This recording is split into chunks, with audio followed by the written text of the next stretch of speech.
Você pode dar um glória a Deus bem forte aí? Aleluia. Eu, pela glória e pela graça de Deus, eu estou animado aqui, cheio de expectativa para compartilhar essa palavra com você, queridos. E eu tenho certeza que Deus tem uma palavra preciosa para o seu coração aí. Você recebe? Você abre o seu coração? Você prepara ele agora como uma boa terra para receber essa palavra? Glória a Deus. Abre a sua Bíblia comigo, no livro de Gênesis.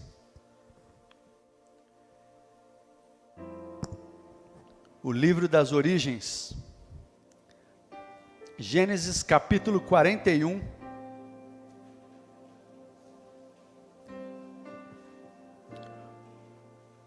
O verso 52. Gênesis capítulo 41, o versículo 52.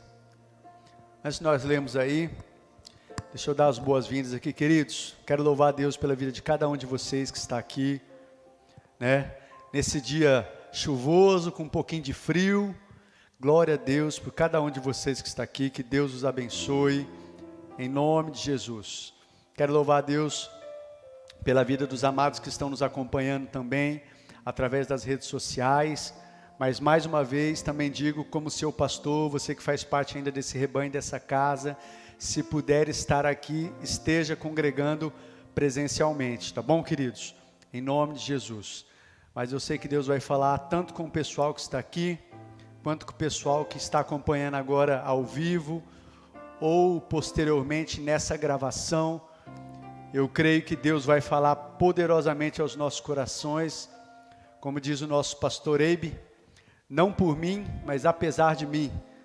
Mas meu coração aqui já está queimando aqui com expectativa de Deus aqui falando aos nossos corações.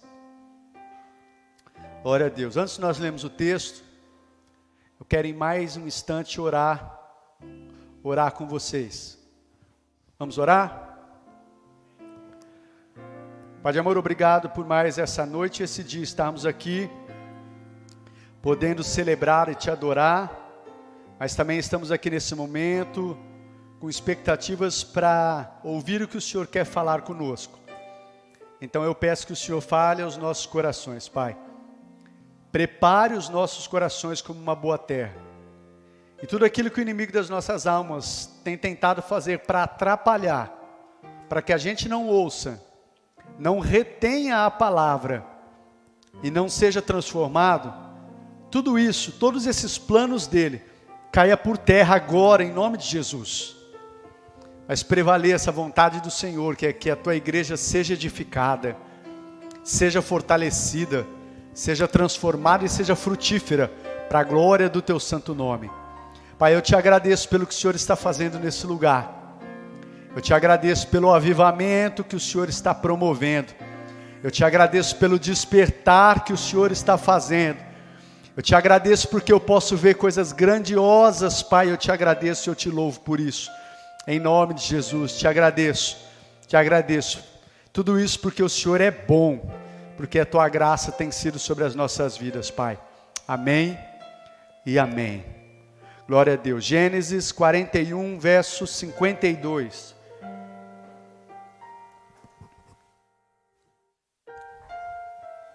Diz assim: ao segundo filho chamou Efraim, dizendo: Deus me fez prosperar na terra onde tenho sofrido. Você pode repetir comigo aqui o que eu vou dizer? Diz assim comigo. Pessoal que está em casa também, repete aí. Estou ouvindo, hein? Diga assim: Efraim. De novo, Efraim. Deus me fez prosperar na terra onde tenho sofrido. Glória a Deus.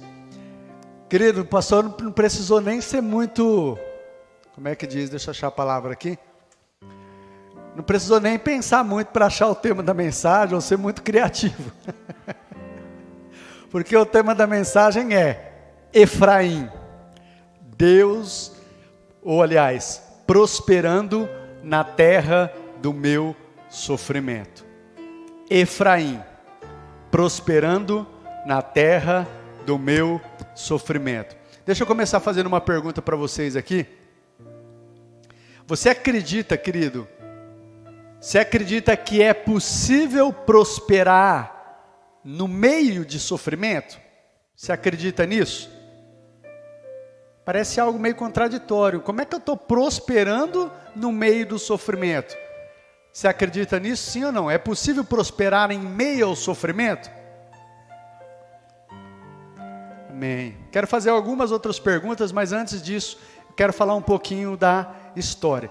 E é tão gostoso, aqueles que estão acompanhando aí o Bíblia 360, vão se deleitar muito mais, porque nós estamos aqui nesses capítulos do Bíblia 360, e lendo Bíblia 360, Deus foi ministrando ao coração do pastor, fazendo queimar essa mensagem no coração. Então, se você está lendo, é até mais gostoso, e eu acredito que Deus te dá até uma clareza, um entendimento melhor, se você está acompanhando aí. Então, não deixe de fazer o Bíblia 360, tá bom? Todos os dias nós estamos fazendo a leitura bíblica aí juntos, para a glória de Deus. Mas esse é o tema. Efraim, prosperando na terra do meu sofrimento.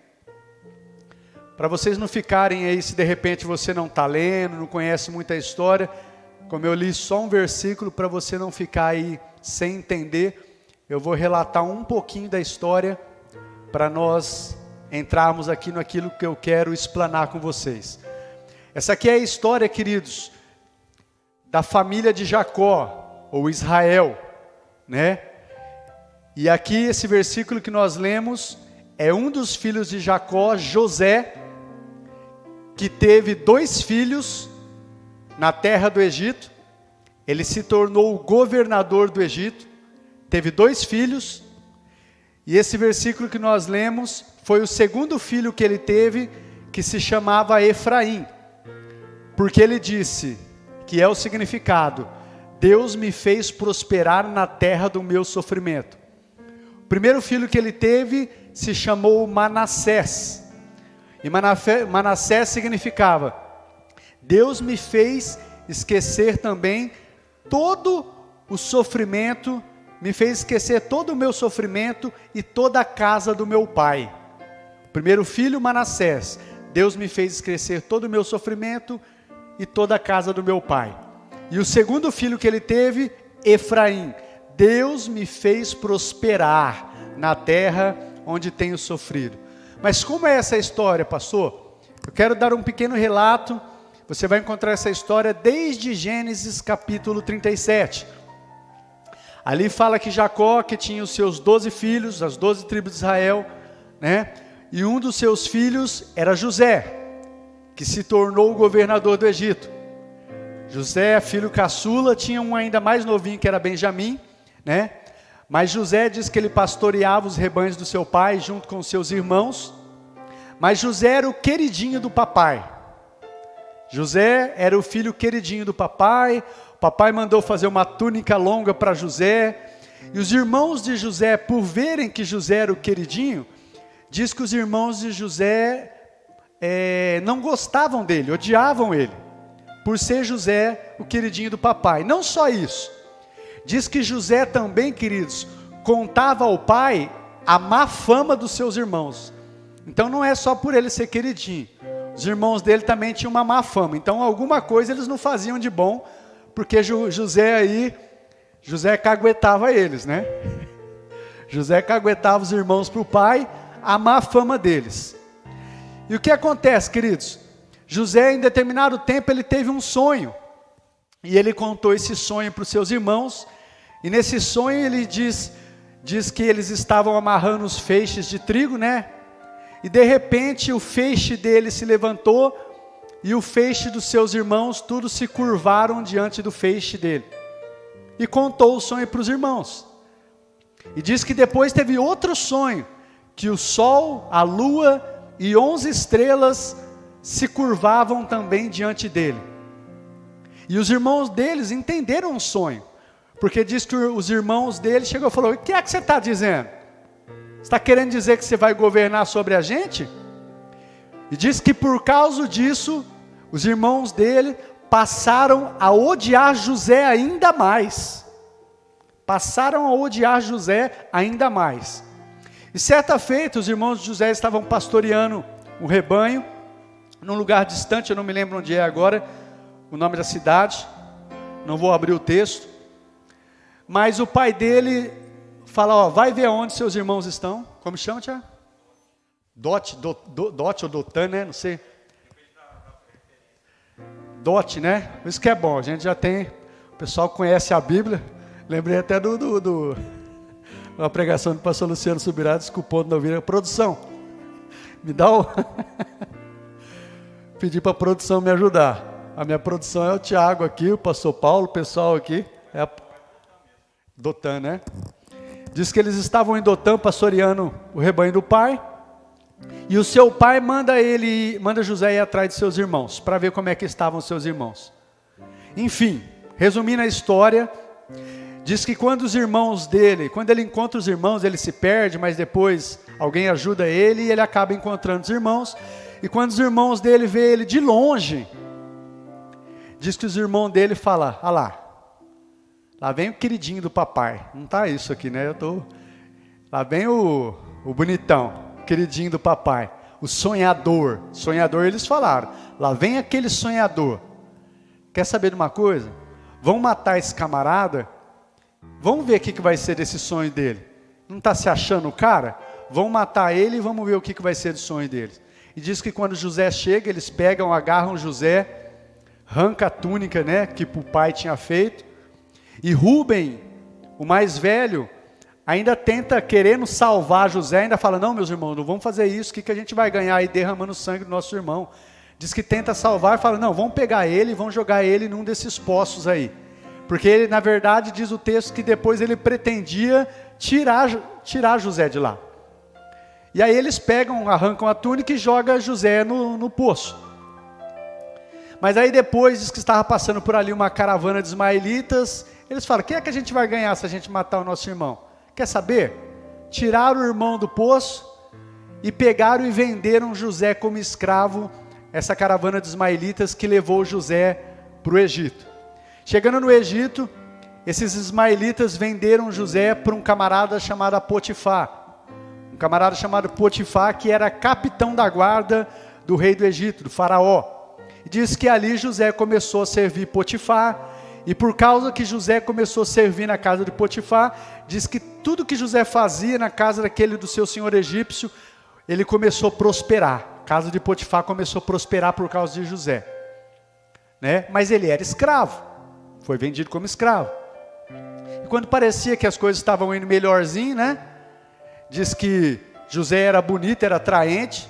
Diz que era mais ou menos assim, parecido com o pastor Alexandre, né? Não posso perder essa deixa, né, gente? Diz que era bonito, era atraente. E aí a mulher de Potifar começou a cobiçar José e queria se deitar com ele, mas José saía de perto dela, corria, né?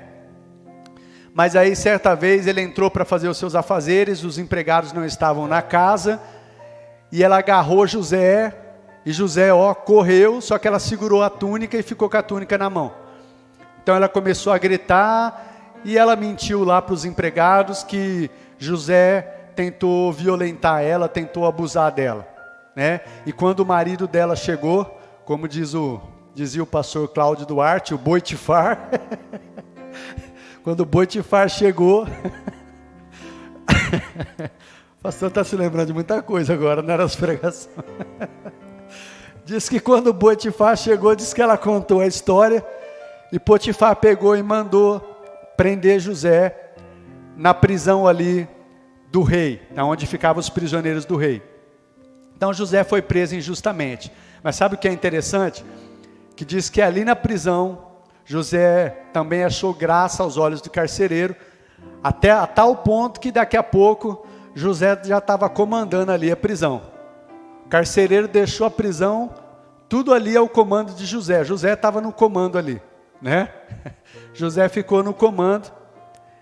E aí, queridos, diz que certa feita o padeiro e o copeiro do rei do Egito fizeram uma ofensa ao seu senhor e foram presos nessa mesma cadeia, nessa mesma prisão que estava José. E aí diz que um dia os dois tiveram um sonho, e José chegou de manhã para visitar eles, e viu que os dois estavam muito tristes, e perguntou para eles o que estava acontecendo, e aí eles relataram o sonho.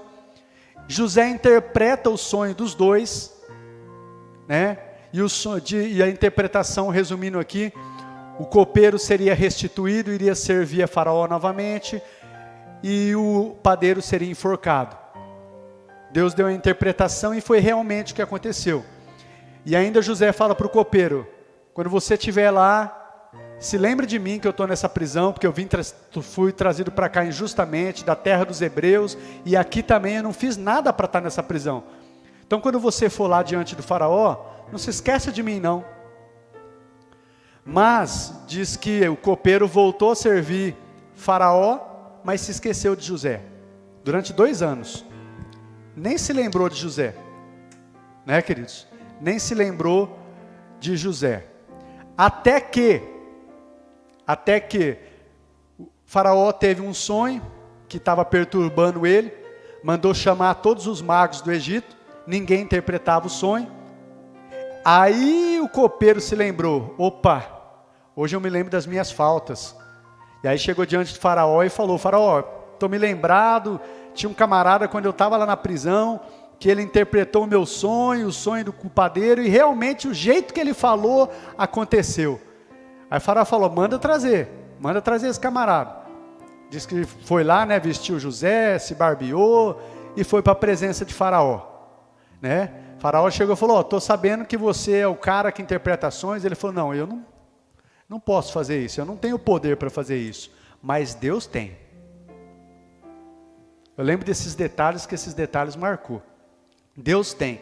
Enfim, ele interpreta o sonho de Faraó, não vou entrar aqui no sonho.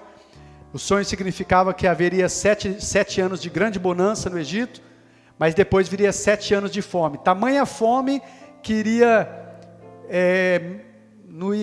os anos de bonança seria até esquecido pela fome que se seguiria depois. E José interpreta isso. Depois que José interpreta isso, né, Faraó pega e coloca José como governador de toda a terra do Egito. Falou: aonde é que nós vamos arrumar um camarada como esse? Porque José dá um conselho para o rei do Egito. Falou: procura um homem sábio, um homem criterioso, que vai governar, que vai, né, organizar bem aí. Faraó fala: quem? Além de você? É você mesmo, José, né? E diz que depois de Faraó, José era o segundo no Egito. Ninguém podia erguer a mão ou o pé no Egito se não fosse pela palavra de José, diz o texto. E aí diz que José começa a governar. Aí uma mulher é dada, eu não lembro agora o nome dela, que é dada para José. Ele toma uma mulher ali, o rei do Egito dá uma mulher para que se case com José. E aí, fechando a história aqui, queridos, é onde que José tem esses 2 filhos. Manassés, o primeiro, que quando ele tem Manassés, ele fala: esse menino vai chamar Manassés. Por quê? Porque Deus me fez esquecer da casa do meu pai e de todo o sofrimento que eu passei até aqui. E tem o segundo, que ele chama de... como? E o que significa Efraim? Deus me fez prosperar na terra aonde eu tenho sofrido. Amém, queridos? O pastor deu toda essa volta, mas eu precisava contar essa história para você. Deixa eu fazer uma segunda pergunta para você aqui. Olha como José sofreu. Foi odiado pelos irmãos, jogado num poço, numa cisterna, foi vendido como escravo, trabalhava como escravo. Aí quando parecia que as coisas estavam um pouquinho melhor, foi caluniado pela mulher de Potifar, foi parar na prisão. Quando foi para a prisão, fez uma boa ação com 2 prisioneiros, e achou que eles iam ajudar, achou que o copeiro ia ajudar, foi esquecido na prisão também. Então olha quanto sofrimento esse camarada passou. Agora eu faço uma pergunta para você. Você diria que José, filho de Jacó, que se tornou governador do Egito, você diria que ele foi um homem próspero? Você diria que ele foi próspero? Depois de todo esse relato que o pastor falou para você aqui? E a terceira pergunta, aliás, né, que eu quero fazer para vocês. Quando é que José começou a prosperar? Quando? Aqui é a questão. Quando é que você acredita que José começou a prosperar? Quando? Em que momento José começou a prosperar? Tem alguém que pode me dizer? Quando foi vendido? Será? Em que momento José começou a ser próspero? Na casa de Potifar? É aí que... Produção?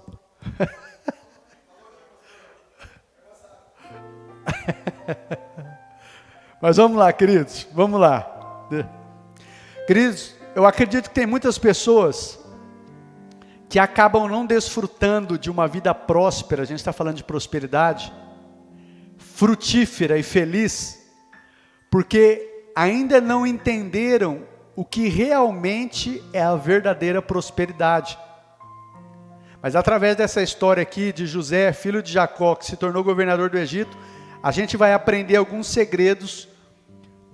Então preste atenção, são alguns segredos para a gente desfrutar de uma vida próspera e frutífera.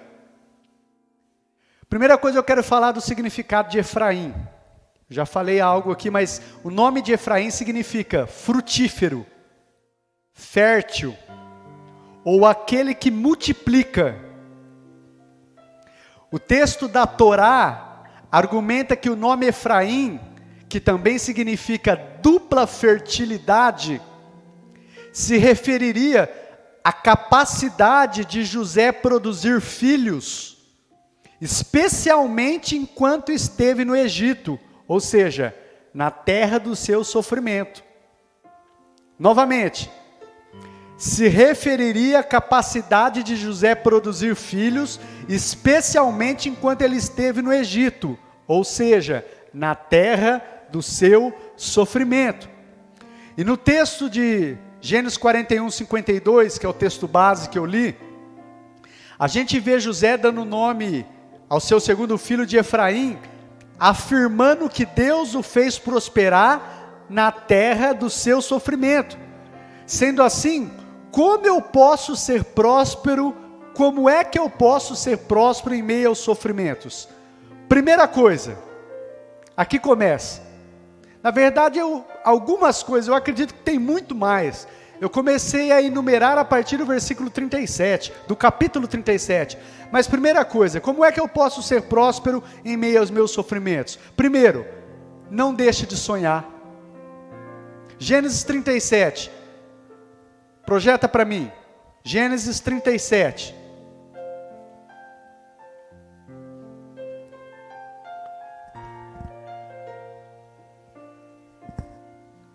Gênesis 37, o verso 6, do verso 6 ao verso 8.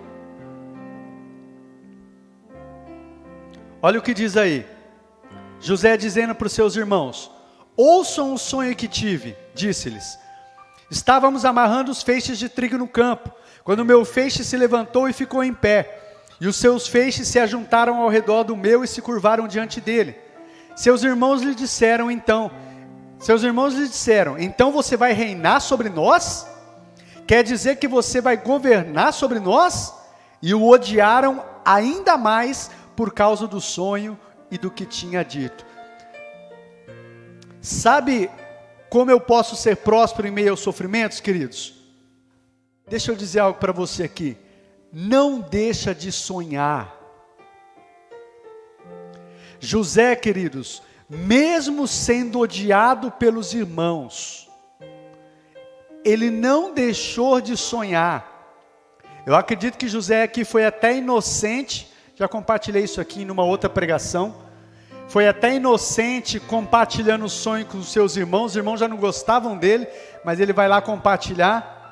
Então cuidado com o que você compartilha, os seus sonhos e projetos, não compartilhe com qualquer pessoa, mas o que eu quero focar aqui é, não deixe de sonhar, porque os sonhos dão propósito para as nossas vidas. Sonhos nos faz levantar todos os dias e continuarmos a lutar, mesmo em meio aos sofrimentos, crendo que um dia esse sonho vai acontecer. Esses sonhos foi Deus que plantou no coração de José, Tami. E tem sonhos que Deus plantou no seu coração. E uma coisa que nos faz ser próspero em meio aos sofrimentos é quando os outros podem me odiar, pode estar tudo difícil, mas eu ainda estou sonhando. E quando eu ainda estou sonhando, eu consigo colocar meu pé esquerdo, meu pé direito, tirar meu pé esquerdo, meu pé direito da cama, levantar e dizer, eu tenho um sonho. Eu tenho um sonho. Tá difícil agora. Tá doendo. Tô passando por tantas coisas, mas eu tenho um sonho que Deus me deu. E ele vai acontecer. Então a prosperidade já começa aí. Quem sonha, querido, já vive uma vida próspera. Porque se você não sonha, você já é um fracasso hoje. Você já é um fracasso hoje. Eu disse isso também há tempos atrás, numa pregação. Então, queridos, não deixe de sonhar. Nós precisamos ter o entendimento que os nossos sonhos, outra coisa, os nossos sonhos podem incomodar pessoas. Pode até mesmo, como aconteceu com José, atrair até inveja, o ódio de algumas pessoas contra as nossas vidas, principalmente, queridos, aquelas pessoas que são frustradas, pessoas que não realizaram seus sonhos, pessoas que não acreditam mais nos seus sonhos, pessoas que não se sentem amadas, essas pessoas, de repente, quando você fala do seu sonho, ela quer te puxar para baixo, ela fica com raiva, ela fica com ódio. Por quê? Porque ela é frustrada, ela não se sente amada, ela é frustrada, ela não chegou lá, e ela não quer que você chegue, Então, querido, a prosperidade começa, na terra do sofrimento, enquanto eu ainda estou sonhando. Não deixe de sonhar. Saiba, querido, que o diabo vai tentar matar os seus sonhos. O diabo vai tentar matar os sonhos que Deus colocou no seu coração e tentar fazer de você uma pessoa infrutífera. Gênesis 37, 19 e 20. 37, versículo 19 e versículo 20. Projeta para mim. Olha o que diz aí. Lá vem aquele sonhador, diziam uns aos outros. É agora. Vamos matá-lo e jogá-lo num destes poços. E diremos que um animal selvagem o devorou. Veremos então o que vai ser dos seus sonhos. Agora a gente sabe, queridos, nós conhecemos o texto de Efésios capítulo 6, produção, confirma para mim se é Efésios capítulo 6, que fala sobre a nossa luta não é contra carne e sangue, é isso mesmo? É isso aí, Paulão? Efésios capítulo 6, a gente conhece a palavra que diz que a nossa luta não é contra carne e sangue. Não é contra carne e sangue. Nós sabemos aqui, quando nós lemos todo o texto e o contexto, que os irmãos de José só foram instrumentos do diabo para tentar acabar com os sonhos de Deus na vida de José. Assim também eu quero dizer para você, queridos, que às vezes tem pessoas que às vezes se aproximam de você e que são instrumentos para jogar um balde de água fria, para tentar te desanimar, para tentar te puxar para baixo, mas a sua luta não é contra essa pessoa. Saiba que às vezes é Satanás usando a boca dessa pessoa, ou certas coisas que essa pessoa faz, para tentar matar os seus sonhos. Essa fala aqui não são de pessoas, essa fala aqui é do diabo. Vou matar ele, vão ver o que vai ser do sonho desse camarada, e é isso que o diabo quer. O diabo quer matar seus sonhos. O diabo quer matar os seus sonhos para quê? Para que você seja uma pessoa infrutífera. Lembra do significado do nome de Efraim? Fértil, frutífero. O diabo quer que você seja infrutífero. Por quê? Quando você é infrutífero, Deus não é glorificado. Agora, quando você dá frutos, a palavra de Deus diz lá em Evangelho de João capítulo 15, o meu Pai é glorificado pelo fato de vocês darem muitos frutos. Então entenda que a vontade de Deus é que eu e você tenhamos uma vida frutífera, próspera, abençoada, que os sonhos e projetos que Ele colocou no nosso coração aconteça. Mas não pensa que Satanás vai deixar você quietinho. Satanás vai tentar matar os seus sonhos. Então eu quero dizer para você, nunca deixe de sonhar. Porque se você deixar de sonhar, você já é um fracassado. Então não pare de sonhar. Eu tenho aprendido isso e eu tenho me alegrado. Eu tenho aprendido a não ficar andando por vista, e a não ficar andando por sentimentos. Eu tenho aprendido a olhar além do natural, e a começar a declarar, estou aprendendo, estou caminhando, estou aprendendo, e é por isso que eu estou feliz. Essa pregação falou muito comigo, está falando comigo, e eu que fale com você, amado, fale com vocês que estão acompanhando aí através das redes sociais. Novamente eu digo para você, nunca deixe de sonhar. Não deixe que Satanás mate os seus sonhos. Em segundo lugar, Gênesis capítulo 39, do verso 6 ao verso 10. Projeta para mim. Gênesis 39, do verso 6 ao versículo 10. Diz assim: assim deixou ele aos cuidados de José tudo o que tinha, e não se preocupava com coisa alguma, exceto com sua própria comida. José era atraente e de boa aparência, e depois de certo tempo a mulher do seu senhor começou a cobiçá-lo, e o convidou, venha, deite-se comigo. Mas ele se recusou e lhe disse, meu senhor não se preocupa com coisa alguma de sua casa, e tudo que tem deixou aos meus cuidados. Ninguém desta casa está acima de mim. Ele nada me negou, a não ser a senhora, porque é a mulher dele. Como poderia eu então cometer algo tão perverso e pecar contra Deus? Assim, embora ela insistisse com José, dia após dia, ele se recusava a deitar-se com ela, e evitava ficar perto dela. Segunda verdade que eu quero ministrar ao seu coração, queridos, tema a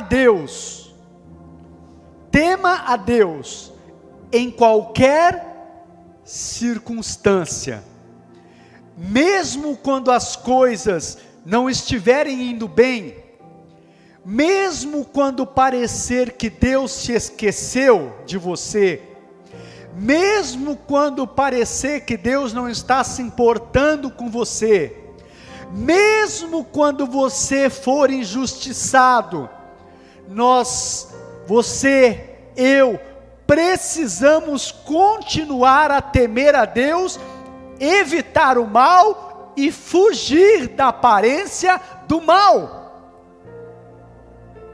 José tinha tudo para dizer: quer saber? Olha a minha vida, meus irmãos me odiavam, fui jogado num poço. Mais para frente você vai ver que ele estava implorando aos seus irmãos pela vida dele, ele implorava, e os irmãos dele ainda assim não tiveram misericórdia. Foi vendido como escravo, e aí quando pareceu que as coisas estavam melhorando um pouquinho, foi caluniado, foi lançado na prisão, né? Tantas coisas, mas aqui nós estamos na outra parte. A hora que ele estava na casa de Potifar, que parecia que as coisas estavam melhorando, ainda que ele era um escravo, vem essa mulher aqui do cão, e faz isso com José, tentando José. Novamente me vem à mente a pregação do pastor Cláudio Duarte, que diz: e a mulher devia ser bonita, devia ser uma mulher bonita, porque eu lembro que ele fala assim, porque mulher feia não tenta ninguém, então devia ser uma tentação, e diz que ele evitava ficar perto dela. Agora você acha que José era homem? Você acha que José não era tentado? José estava sozinho, não tinha mulher, era jovem, e a mulher diz que dia após dia: deita comigo, deita comigo, deita comigo. José poderia ou não poderia falar: quer saber, já estou distante da minha terra, distante dos meus parentes, vendido como escravo, estou como escravo aqui, quer saber, eu vou mais desfrutar, vou me deitar com essa mulher mesmo, e o Potifar que se lasque, esse corno. Ele não poderia fazer isso? Vou aproveitar. Queridos, eu estou brincando assim, entre aspas, mas é tremendo. Você percebe que José, mesmo com todo o sofrimento que ele passou, odiado, jogado na cisterna, vendido como escravo, e aqui sendo tentado dia após dia, mesmo com tudo isso, José fala assim: como é que eu poderia cometer algo tão perverso contra Deus? Meu Deus, que homem é esse? José, com tudo que ele passou, ele se preocupou ainda com a honra do seu Deus. Ele poderia estar pensando: ó, Deus se esqueceu de mim, Deus nem liga para mim, olha onde eu vim parar, olha o que está acontecendo comigo, sendo tentado, passando tudo isso. Mas José não. José, a hora que foi tentado, ele disse: eu não posso cometer isso contra Deus. José tinha temor de Deus. E isso eu digo para você também, queridos, independente da circunstância que você está passando, ainda que seja difícil, ainda que parece, como nós ouvimos na semana passada, na prova do mestre, que parece que o mestre se afastou um pouco, não está falando com você, ainda que parece que ele se esqueceu de você nessa luta, nessa prova, continua a temer a Deus, queridos, continua a andar em retidão, continua a andar em santidade, continua a honrar o nome de Deus, continua a fazer, porque Ele está te observando, Ele está observando você, e no tempo certo, vai vir a recompensa. Eu fico admirado com a atitude de José. Ele poderia ter se vendido, ele poderia ter cedido a esse prato de Satanás, o prato de lentilhas, mas ele não cedeu, ele continuou temendo a Deus. E olha o que ele diz, queridos: como é que eu poderia, deixa eu voltar aqui, como poderia eu então cometer algo tão perverso e pecar contra Deus? Meu Deus, meu Deus, meu Deus, que homem é esse? Como eu aprendo com isso? Como eu poderia pecar contra Deus? Apesar de sofrer tudo que ele sofreu, ele diz, não, eu não vou pecar contra o meu Deus. Eu me lembro de Jó, aqui me faz lembrar de Jó, meu Deus, diz que no tempo de Jó era o homem mais rico, e diz que quando você vai ler o texto, diz que foi num só dia, diz que o Jó era próspero, o mais rico, tinha, se eu não me engano, acho que era 10 filhos,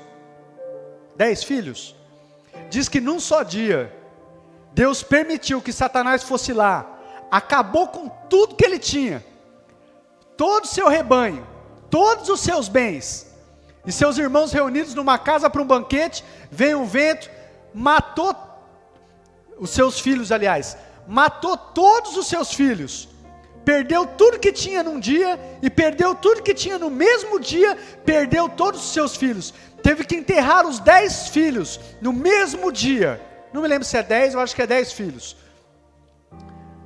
além de ter perdido tudo, e mesmo com isso, diz que Jó disse, o Senhor o deu, o Senhor o levou, louvado seja o nome do Senhor. Diz que com tudo isso, Jó não pecou com a sua boca, não amaldiçoou a Deus, não praguejou, não murmurou, e ainda tinha mais uma prova, infelizmente, até a sua própria mulher foi uma prova, usada pelo inimigo, porque depois disso ainda diz que Satanás foi de novo lá ter com Deus, fala, foi lá, chegou diante de Deus de novo, e Deus, o próprio Deus dá testemunho de Jó, viste o meu servo Jó, homem reto, íntegro, com o coração inteiro para comigo, se desvia do mal. Satanás fala para ele, também, pele por pele, né? O homem dará tudo que tem pela sua vida, agora toca na carne dele, para você ver se ele não te amaldiçoa, e diz que Deus permitiu, vá lá, pode tocar, só não toque na sua alma, e diz que foi lá, Satanás foi lá e feriu Jó, da sola dos pés ao alto da cabeça, ficou cheio de feridas, perdeu tudo que tinha, perdeu seus filhos, e ainda ficou doente e enfermo, mas com tudo isso, Jó não pecou contra Deus, Jó continuava a temer a Deus.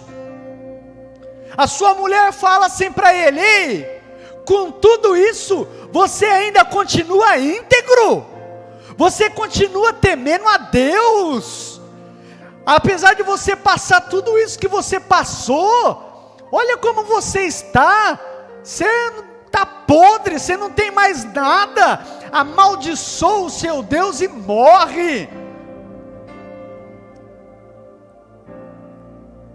E Jó fala, mulher, você fala como uma louca,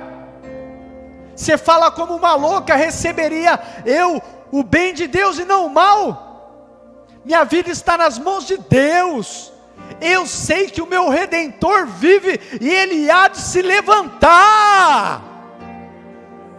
Que homem é esse? E como diz lá em Romanos, tudo que foi escrito anteriormente, tudo isso que foi registrado nas páginas da Bíblia Sagrada, foi escrito para nos ensinar, queridos, foi escrito para nos ensinar, não são historinhas para a gente achar legal, são histórias que eu e você podemos viver, não na nossa força, mas por causa do Espírito de Deus que está sobre nós, que é o mesmo Espírito que foi com esses homens, é o mesmo Espírito que foi com essas mulheres, é o mesmo Espírito que está sobre nós. Então, meu querido, continue a temer a Deus. Está difícil, está doendo, está sem dinheiro, está enfermo, está sendo tentado, nada parece que está dando certo, Deus não fala mais com você, parece que Deus se afastou, parece que você está sozinho, parece que tudo está dando errado. Continuo temendo a Deus, continuo temendo a Deus, continuo temendo a Deus, continuo temendo a Deus. Em terceiro e último lugar, Gênesis 39, do verso 1 ao verso 6.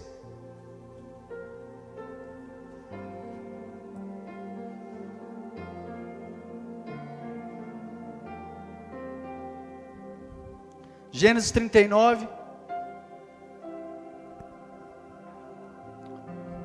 Olha o que diz. José havia sido levado para o Egito, onde o egípcio Potifar, oficial do faraó, capitão da guarda, comprou dos ismaelitas, que tinham levado para lá. Olha o versículo 2. O Senhor estava com José. Ele foi vendido como escravo, mas o que diz o texto aqui? O que diz, queridos? Começo do verso 2, o que é que diz? O Senhor estava com José. Ele foi odiado, ele foi vendido como escravo, ele estava como escravo, mas o Senhor estava com José, de modo que este prosperou e passou a morar na casa do seu senhor egípcio. Quando este percebeu que o Senhor estava com ele e que o fazia prosperar em tudo que realizava, agradou-se de José e tornou-o administrador de seus bens. Potifar deixou ao seu cuidado sua casa e lhe confiou tudo que possuía. Desde o que deixou cuidando da sua casa e de todos os seus bens, o Senhor abençoou a casa do egípcio por causa de José. A bênção do Senhor estava sobre tudo que Potifar possuía, tanto em casa como no campo, por causa de José. Assim deixou ele aos cuidados de José tudo o que tinha, e não se preocupava com coisa alguma, exceto com a sua própria comida. José era atraente e de boa aparência.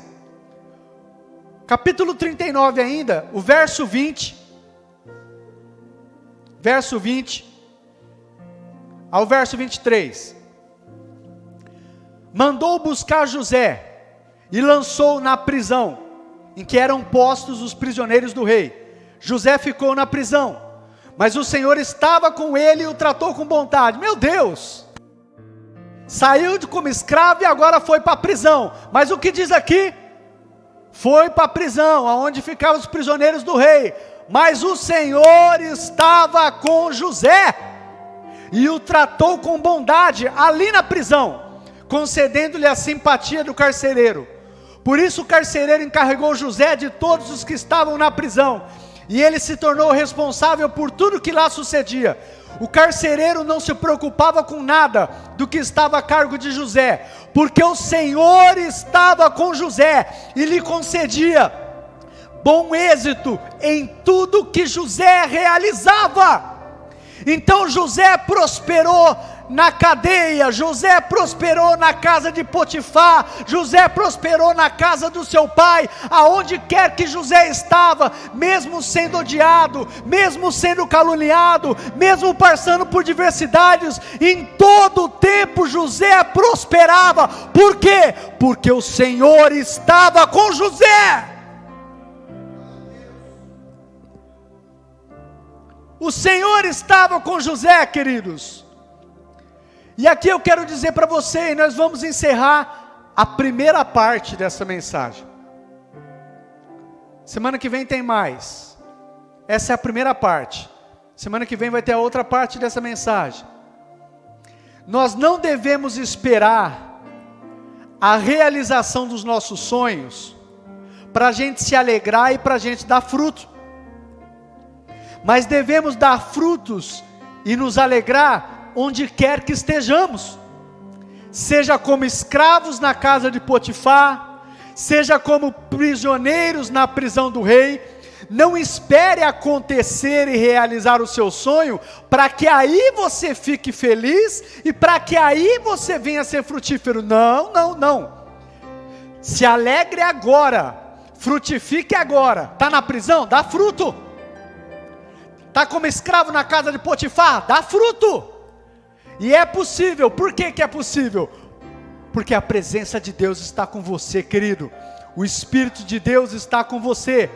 Aonde quer que estejamos, por mais difícil que seja, nós precisamos, novamente, aonde quer que nós estejamos, por mais difícil que esteja, nós precisamos refletir a glória de Deus, para que os outros vejam que Deus é conosco e glorifiquem ao nosso Pai que está nos céus. Eu quero fechar com esse texto, Mateus capítulo 5, verso 16. Mateus capítulo 5, projeta para mim.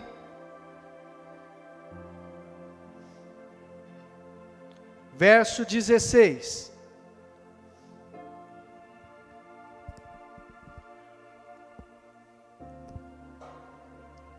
Assim, brilhe a luz de vocês diante dos homens, para que vejam as suas boas obras, e glorifiquem ao Pai de vocês que está nos céus. Querido, deixe a sua luz brilhar, seja onde quer que você esteja, seja na prisão do rei, seja na casa de Potifar, seja sendo caluniado, seja ainda quando você não é reconhecido, seja na situação que você estiver, deixe a luz que está em você brilhar, para que as outras pessoas vejam, como viram na vida de José.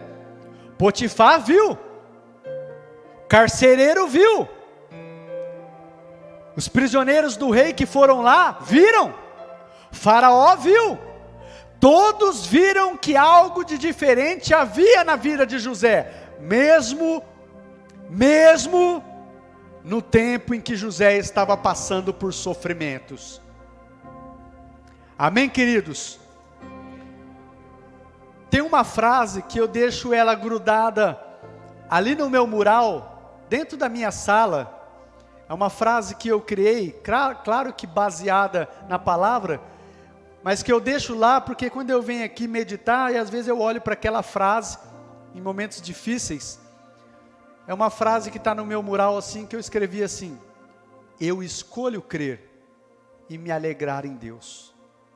Eu escolho crer e me alegrar em Deus. É uma escolha que eu preciso fazer todos os dias. Escolher crer e escolher se alegrar é uma escolha também. Amém, queridos? Para concluir, eu quero dizer: o verdadeiro segredo de uma vida próspera e feliz, baseado no que nós vimos até agora, tem mais depois, é termos a presença de Deus conosco, é termos o seu favor e a sua graça nas nossas vidas, independente do lugar que a gente se encontra hoje, queridos, independente do que você está passando, independente do lugar que você esteja, que esteja difícil. Está difícil, meu irmão, mas a verdadeira prosperidade é a presença de Deus conosco. Lembra daquela frase: mas Deus estava com José. José estava na casa de Potifar, como escravo, mas Deus estava com José. Foi caluniado, foi levado para a prisão, mas Deus estava com José. Deus, sabe qual é a verdadeira prosperidade, queridos? É a presença de Deus nas nossas vidas. Porque se você tiver dinheiro, se você tiver fama, status, posição, saúde, tudo que você quer, mas se você não tiver cheio da presença de Deus, você é um pobre, miserável, nu, cego. Pobre, miserável, nu e cego, não é ninguém. Pode ser diante dos homens, mas isso não vale nada. Isso um dia vai acabar. Agora a presença de Deus nas nossas vidas é a maior riqueza que nós temos. E aqui eu acabo me lembrando daquele texto de quando Moisés está para introduzir o povo na terra da promessa, e Deus fala: vai, Moisés, eu vou mandar um anjo com vocês que vai adiante, vocês vão entrar. Moisés fala: Senhor, se a tua presença não for conosco, não nos envie. O que é que vai diferenciar a gente das demais pessoas da terra, se não a tua presença? Em outras palavras, Moisés quer dizer: Senhor, sabe toda a bênção que o Senhor tem para lá, tem para nós? A terra prometida, a terra que emana leite e mel. A gente está aqui nesse deserto, tem fartura, tem promessa, tem abundância. Sabe toda aquela abundância? Sem a tua presença, não tem sentido, não vale nada. Então, se a tua presença não for conosco, nem nos envie, nem nos envie. Amém? Você pode fechar os seus olhos, ficar de pé?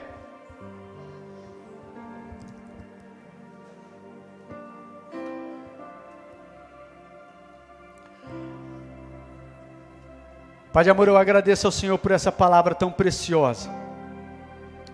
E eu peço que ela continue a falar, a ecoar nos nossos corações. E causar as devidas mudanças que é preciso, Pai. Em nome de Jesus. Em nome de Jesus. Enquanto você estende as suas mãos assim, eu quero despedir vocês. Que o amor de Deus, a graça do nosso Senhor e do nosso Salvador Jesus, e a comunhão com o doce Espírito Santo, seja conosco, queridos, seja com a minha vida, seja com a sua vida, seja com a sua família, com a nossa família, hoje e para todos sempre, em nome de Jesus. Amém e amém. Que Deus te dê uma semana abençoada, Deus te dê uma semana de vitória, em nome de Jesus, queridos. Vá na paz do Senhor Jesus. Amém?